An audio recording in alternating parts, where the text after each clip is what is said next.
Oui, il y a deux fonderies aluminium et fonte qui s'appellent les fonderies du Poitou, qui en 99 appartenaient à Renault, ont été revendues comme quasiment toutes les autres fonderies de Renault, qui a été racheté, puis re-racheté, et en définitive en 2011, après un long conflit, a été racheté par Saint-Jean Industrie.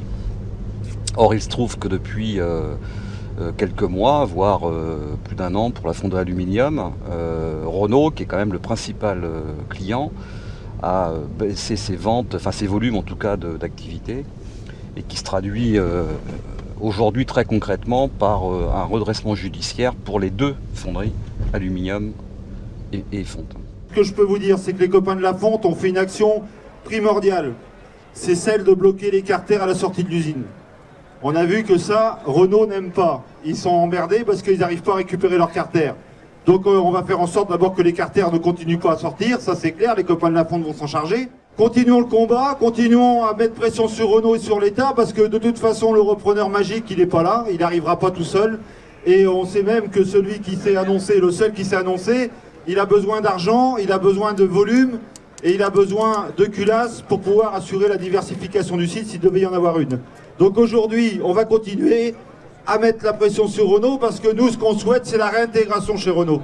Le seul qui puisse entretenir cette fonderie au Poitou, c'est Renault, c'est pas un autre. Voilà, donc vive la lutte les copains. Renault, c'est 240 millions de fonds publics en 2017. Et donc une fois avoir empoché les fonds publics, qui pour l'essentiel lui servent à financer l'externalisation, voire les délocalisations, eh bien, elle demande au pouvoir public, c'est-à-dire à la population en général, de financer la casse sociale. Pour que Renault assume complètement ses responsabilités en réintégrant les deux fonderies au sein de Renault.